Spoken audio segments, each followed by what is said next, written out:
Luxury beliefs are ideas and opinions that confer status on the elite while often inflicting costs on the lower classes. A core feature of a luxury belief is that the believer is sheltered from the consequences of his or her belief. I left for the Air Force when I was 17, did 2 enlistments. By the time I was 25, I got myself to a position where I could study at a place like Yale on the GI Bill, and I started to hear strange opinions from elite college students and graduates and professors that I'd never heard in my life. We need to abolish prisons and legalize all hard drugs. And later it became kind of defund the police. Family and marriage are unimportant. And we need to evolve beyond these patriarchal notions of what monogamy is and luxury beliefs. They make you look good while hurting people who are lower down the social hierarchy.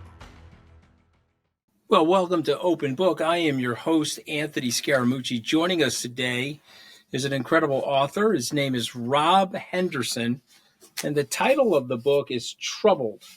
It is a memoir of foster care, family, and social class. And what a great book. I mean, it was a pleasure to read. It was great to learn. I learned a lot of socioeconomic things are wrapped into that book, including your personal story. But and I also know Drew Pinsky very well. Dr. Drew and I were on the Special Forces show together a few years back, and so I've been on his radio show a few times. But let's start with you. Why write the book? And then let's talk about your name.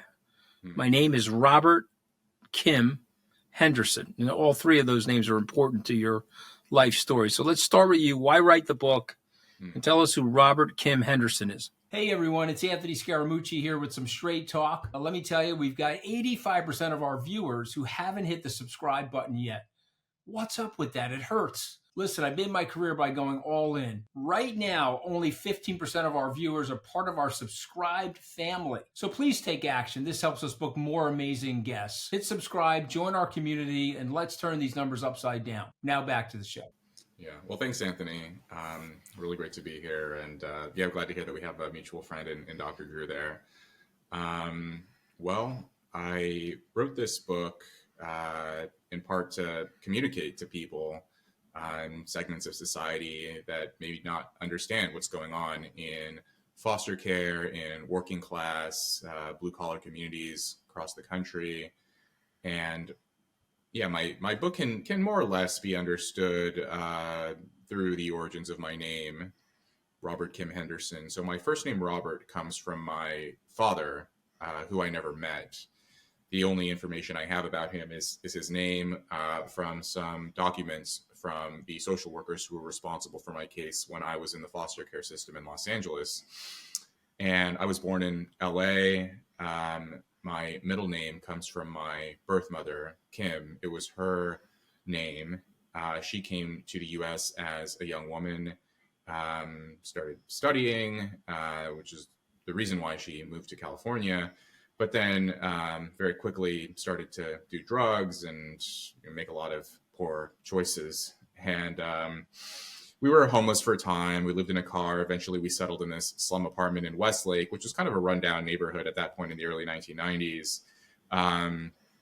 Eventually, some neighbors called the police. I was placed into the foster care system when I was 3 years old. And the police officers who came along with the social workers to take me into the system, they asked my mother, where's this boy's father? Because you're not in a position to care for him. And she said she didn't know who my father was. Although a couple of years ago, I did this 23andMe genetic ancestry test just to learn about that side of my family. So I knew my mom, she's Korean. I wondered, okay, well, I went my whole life just, kind of mixed race, Asian American, something like that.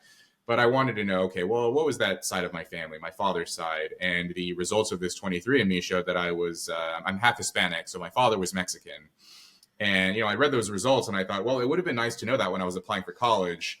But, it ended up working out anyway. And so I spent 5 years in the foster system in Los Angeles, California, living in 7 different homes. I describe what those experiences were like in the early chapters of the book. Very difficult. kind of being torn from my mother and then moving to a different home every few months, different schools, different teachers, different foster siblings. One of the things that was hard, I mean, it wasn't just that I wouldn't know where I would go from, or where I would be living from week to week, month to month, but then sometimes I'd enter a foster home and befriend some of my foster siblings, and then I'd see them taken either to another home or returned to their family of origin. And so it was just, a lot of loss in my early life. And then eventually I was adopted by this couple, married couple. It was a man and a woman and their young daughter who became my adoptive sister. She was their biological daughter. And this was the Henderson family, and that's where my last name comes from. And so this was the late 90s. My adoptive family and I, we settled in this kind of dusty working class town in Northern California called Red Bluff, which is a part of California that most people are not familiar with. It's about 3 hours north of San Francisco, kind of close to the Oregon border. It's very rural, very red. I mean, I checked the statistics for the last presidential election, and it was something like 72% for Donald Trump in my county. It's one of the poorest counties in California, very rundown, very few adults have college degrees. So my adoptive father was a truck driver. My adoptive mother was an assistant social worker. And so for a temporary period of time, I had this intact family. But then, like so many other families in Red Bluff and so many other parts of the country, my family, my parents divorced. There were custody disputes and financial catastrophes and a lot of drama. So they separated. My adoptive father stopped speaking with me. And so I was raised temporarily by my adoptive mother as a single mom. And at this point, I was 9 years old. So I did what a lot of 9-year-old boys do when they're kind of unsupervised and raised by a single mom who's working overtime to make ends meet. And I made friends with a lot of other kind of troublemaking 9 and 10-year-old boys in my town. And, we would drink beer and tequila and moved on to generic Vicodin and weed and, go to the local gas station and see how many cold medicine pills we could take before we started to feel funny, and kind of went on from there. There's a lot more to this, which we can get into if you like, but I'll just fast forward here and say, eventually I enlisted in the U.S. Air Force when I was 17, right out of high school, where I barely graduated. And with some hiccups and some missteps along the way, ended up going to Yale on the GI Bill, and then off to the University of Cambridge, and then on from there.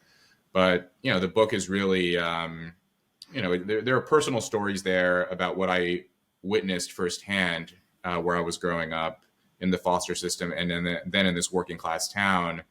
But there's, like you mentioned before, there's some research and some statistics and survey data on what's happening with kids who grew up in these communities, what their lives look like, what families look like in these communities too. And I think that family piece was one thing that Dr. Drew, that caught his interest, because he's been an advocate for families and youth for a long time. And he, saw a lot of this in his sort of personal practice and in his show. So that's the very short version of the story, but I'm happy to sort of delve into any part of that you like. Well, listen, I appreciate you sharing. You share it beautifully in the book, but there are 3 big questions. I want to ask you all 3 before I end our show. The big 3 are, how do you do it, Rob? Because J.D. Vance looks like he did it. All right, he ended up going to Yale. He grew up in it looked like squalor. I don't know, people, I mean, he gets hit hard now. I'm not saying it's fair to him, whether the story's accurate or not. I believe that the story's funny. The story was accurate until he was running for president or vice president. Now the story's not accurate, but I'll take him at his word that the story is accurate. Your story is a beautiful story, but it's a painful story. There's tragedy in your story, and I guess where I want to go with the question is, how do you do it? How do you pull yourself? Look, I grew up in a blue collar neighborhood. I had 2 parents living in the house. They were dysfunctional. I was dysfunctional, but made it out of the neighborhood and rose and went to Ivy League schools and stuff. But you were further behind the 8 ball than I ever could be. So how do you do it? Yeah, it's a good question. And yeah, JD, he was very kind. He read my book. His wife Usha also read it, and he provided a very nice blurb for Troubled. And I have a great deal of respect and admiration for him. I read Hillbilly LG shortly By the after way, it came I do out, too. and I mean, I'm not a Trump fan, as you know, but yeah, I respect JD. I think he's a very, very smart man, brilliant writer, and I mm, think he's capturing something about America that people need to hear. You are as mm, well. mm, But I'm just saying that your story, his story, these are very tough stories. What's mm. the X factor? Yeah. Well, it's an interesting point there that you brought up about poverty and squalor, because I grew up about as, or I was born into a situation in which I was as poor as you could be in a first world developed country.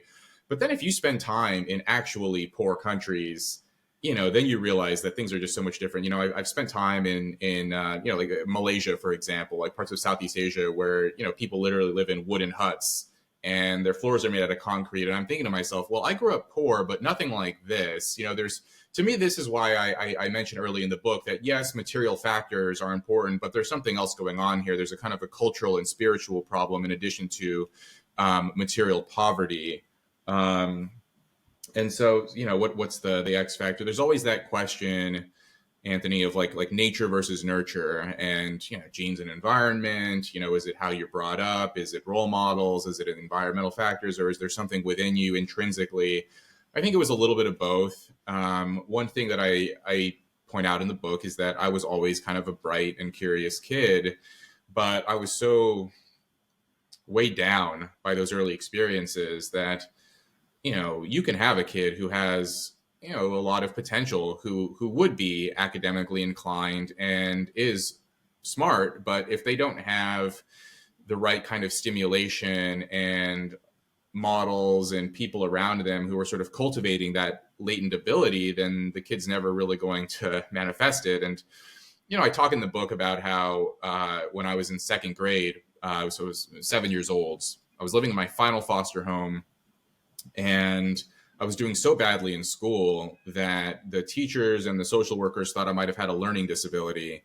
And so they sent this psychologist to the home to administer an IQ test for me. And I scored below average overall. And I scored way below average on the verbal section. And it wasn't because I was dumb. It was because no one taught me how to read, and because I was changing schools every 6 months. And there was no stability around me that would allow me to actually sit down and walk through the alphabet and how to spell out words and how to comprehend a story. And so, gradually over time, when I had periods of stability when I was a kid, shortly after the adoption, when I was raised by these two married parents for a time, my grades improved. I got third place in my school spelling bee. And then after the divorce, my grades plummeted again. And so, this isn't to say that every single kid, there's a hidden genius in them waiting to burst free if we just have the right sort of material conditions and family situations and everything. All I'm saying is that if you have a kid who is smart, you still need to have those factors in place for that to shine through. But I mean, Um, are you your own Asian tiger mom? no, Because I I feel like wasn't. you. I So, feel like you are. I feel like you well, beat the hell out of yourself almost to get yourself to where you are. not during my childhood and my teen years. I No, talk but at length about the you book. write about it. It feels like a light went off in your teen years, and you were Yeah. like, "Okay, I'm getting out of this. I'm going to launder myself out of this situation." I feel like a light switched off. What? I mean, switched on. What was Was there an epiphany? What was the moment where you said, "Hey, I'm moving"? Yeah. Well, that was the other thing. The X factor is, this is another sort of environmental component here, is if I had stayed in Red Bluff when I graduated from high school the way that my friends did, where I grew up, the only way you get out of that town is you either go off to college or you join the military. I barely graduated. I was not in a position to go to college, but I went to the military, and that immediately transformed my environment. I wasn't around the same kinds of influences and the same kinds of peers and temptations. The military was such a suffocating structure where, here are the expectations, and if you fail to meet them, here are the consequences. Very cut and dried. You do X, this is what's going to happen. Y happens. Consequences and penalties were swift and immediate, and so were the rewards. You do XYZ and you get promoted. You do XYZ and you're going to get court-martialed. It's as simple as that. And so that was really helpful for me as a kind of aimless, undisciplined young kid. And I think at the time I resented this. When I was 17, 18 years old, shipping out for basic training in the early days, I actually didn't. I thought I had made a mistake initially. Like, man, this really sucks. Like all these rules, all these, all these people telling me what to do. I had a little bit of this rebelliousness kind of lingering from high school. Of course, we But all then do. over time, I realized my life started to improve. Physically, I felt better. Mentally, I felt better. I felt proud of myself. I saw the look in my adoptive mom's eyes when she would see me and she could notice that there was a change in me. My sister, like people around me respected me more and I carried myself in a different way. And once, it was not an immediate, oh, light bulb went off, my life is better now. It was more so gradually I started to pick up on these things such that, by the time I was in my early 20s, I started to realize like, oh, maybe I do have some potential. Maybe I can turn my life around and move forward and, improve myself, not just with the military, with the assistance of the military, but also kind of internally. And that's one of the things I point out is that I think a lot of people believe that if you want to be successful, you need to have motivation, or if you don't have motivation, you're not going to be successful. I need that motivation. But what the military taught me is that what's more important is self-discipline. That I'm going to do this regardless of how I feel. I don't feel motivated, I'm going to do it anyway. And initially that discipline was imposed from the top down, from this organization, this military structure that I was in, where I had to do something regardless of how I felt. But then gradually I learned to do that on my own, cultivating this internal discipline within myself of, I have all these things I have to do and I don't want to. Knock them out, do them anyway. And you string enough days like that together and eventually your life starts to change. And so that was a big lesson for me during those years. Talk about luxury of beliefs. You coined this phrase. What are luxury beliefs? What does that mean? Well, luxury beliefs are ideas and opinions that confer status on the elite while often inflicting costs on the lower classes. And a core feature of a luxury belief is that the believer is sheltered from the consequences of his or her belief. And I came up with this idea. The idea started to take shape in my mind when I arrived at Yale. So, I left for the Air Force when I was 17, did 2 enlistments. By the time I was 25, I, had gotten myself to a position where I could study at a place like Yale on the GI Bill. And I started to hear strange opinions from elite college students and graduates and professors that I'd never heard in my life, not where I grew up, not in the military. And suddenly I'm hearing that, we need to abolish prisons and legalize all hard drugs. And, later it became kind of defund the police. Family and marriage are unimportant. And we need to evolve beyond, these patriarchal notions of what monogamy is and all these kind of newfangled ideas. And so at that same time I was having those interactions and experiences, I was reading a lot about class and status and the history of social class in America and in other countries as well. And, for me, this idea, it starts really, you can trace it back to 1899, where this sociologist and economist Thorstein Veblen wrote this book, The Theory of the Leisure Class. And Veblen pointed out in his day, the elites would exhibit their status with material possessions, with luxury goods, expensive tuxedos and top hats and evening gowns and pocket watches, monocles, and they would, show off these what they were wearing as badges of their social status. And then if you fast forward to the mid 20th century, sociologists, Pierre Bourdieu and others, they pointed out that a lot of elites would convert their economic capital, their money, into cultural capital or sort of expressions of their status. They would perform their status through the kinds of opinions that they had, the tastes that they had acquired. And at that point in the mid 20th century, it was like arcane and intricate knowledge about like wine and art and exotic locales, information that you would only have access to if you were educated at the right schools and had access to kind of, I hate this word, but like privileged sources of information that only people with money and status could acquire. And so my claim is that luxury beliefs are the latest manifestation of cultural capital. Luxury goods are status, or luxury beliefs are status symbols. And so in the book, I go through different beliefs and point out that a lot of these beliefs, like, for example, defund the police, there were surveys conducted in 2020 and 2021, which consistently found that the highest income Americans were the most in support of defunding the police, and the lowest income Americans were the least in support of it. You know, if you break it down by political orientation, white progressives were always the most in support of defunding the police, and Black and Hispanic Americans were always the least in support of it. And yet that became a popular, fashionable view for a time among our elite and our cultural tastemakers. And who suffers? You know, it was poor and marginalized people, the very people that these elites claim to be wanting to help them, and, you know, wanting to champion these people and mitigate their plight. And instead, they're often making things worse. And, you know, we could go through different luxury beliefs if you like, but that's kind of the core of the idea, is that luxury beliefs, they make you look good while hurting people who are lower down the social hierarchy. I think it's a brilliant concept, and I'm going to add it to my personal lexicon. We took 5 words out of your book, mm-hmm. and I'm going to read you the word. And when I say the word, I want you to come back to me with something, a thought. Okay, so if I say the word family to Rob Kim Henderson, what do you say? Well, am I supposed to give one word answer back? Well, you can give me a sentence, a word, a sentence, something you think about. Well, I think stability. Stability. You know, yeah.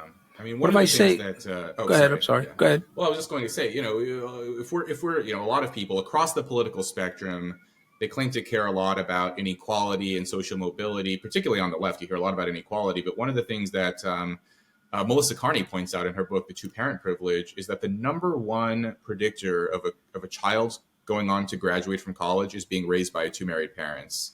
Mm-hmm. And so that is what comes to mind when I think of family. Mm-hmm. All right. How about I say the word class? You know, it's complicated. It's not the same thing as money. You know, there's a great book on class by Paul Fussell where he points out, you know, class really comprises 3 different components. You know, money, but money is not enough to kind of rise in social class. If you win the lottery, you don't suddenly join the upper class. You know, there's money, then there's education. You know, were you sort of educated in the right places, and do you move in the right circles? And then finally, there's cultural capital. Do you have the right opinions? Do you know how to get by in these different communities? All right, well said. What if I say the word luxury? Well, luxury beliefs. You know, it's expressions of status. Okay. How about the word troubled?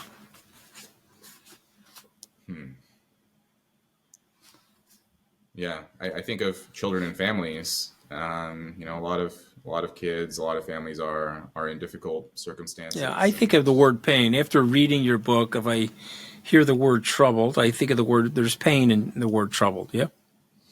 Yeah. It was initially it was so painful that I almost wanted to give the book a different title, mm-hmm. but I thought that was the most honest one. Mm-hmm. So I went with that. Oh, those are the great titles. It's a great book.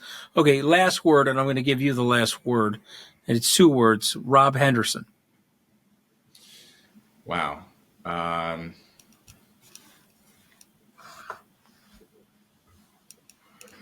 You know, what comes to mind is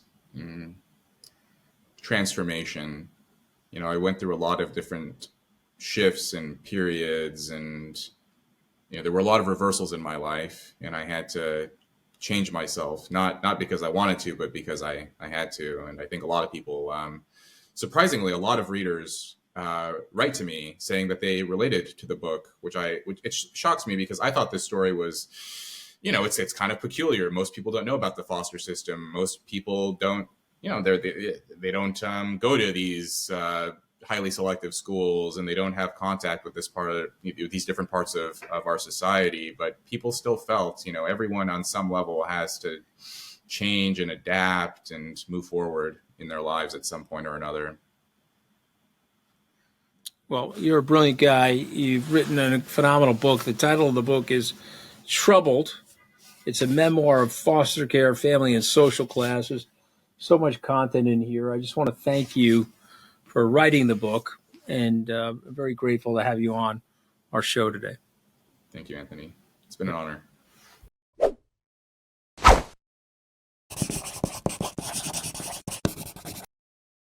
I had a guy who grew up in several foster homes. His name was Rob Henderson, Right. and he grew up incredibly poor. Right. And he made it to Yale University, and he's super successful. Do we know a lot of stories like that? Yes. Okay. Yes. I can't say who, but I know someone that has worked around the clock who did not have much because the mother was not an even keel person. And because she was an even keel, she used to spend money on 37 pocketbooks. Mhm. And that made him very aggressive, and he works very, very hard and long hours to make it. But that can without an happen. But that education. can happen in America, right? Isn't that the beauty of America, Ma? Of course, that's American for Right. sure. Right. You can start with Absolutely. little to no money and make a lot of money if you're willing to hustle and have some integrity, right? But if they have a little bit of help from someone that's very kind, without saying names, that gives them the start and the ambition to do that. But you have to have the brain to want to do it, though, too. I mean, Right. God bless. You have to have the brain Right. Well, to want to do this kid definitely had the brain. I really admire what he it. did. Of course. You're right. a pretty good example. You came from a middle-class family, and you ended up in Harvard, and you have millions. Or billions, All right, Ma. whatever You the hell. you don't want to give up my net worth here on the show, do you? No, but I wouldn't mind having a little bit of it. Oh yeah, and but you like your Maserati though, right? I love my Maserati. Maybe I got the nickname Mooch because of you. You want to mooch off some of my money? I am mooching off your money because Dad didn't leave me any money. All right. I am mooching off your money. Okay, Ma. All right, Ma. Let's not expose all the family's dysfunction to all these wonderful listeners, okay? Well, Let's keep the word fun and the word dysfunctional. I had a very savvy, I had two brothers. One was a saint, one was edgy. And my brother that was savvy used to say to me, you have to keep some of it to yourself, because the ones that tell you their life is perfect, that means their life is not perfect, because they wouldn't have to tell you about it. Yeah, right. Of course. I mean, that's why I try to keep. Every family has something. Yeah. That some people are smarter than me. I had exposed everything, but some people are smarter than me, and they hold it back. 100%. Totally agree with you. Thank you. All right. I love you, Ma. Thank you for joining. Love you too. All right. Thank you for having me. Okay. Love Thank you, Ma. All right. Thank you. I Bye. love you too. Bye. Hey, thank you for watching this episode. If you enjoyed this episode, here's another one right up here that you might like.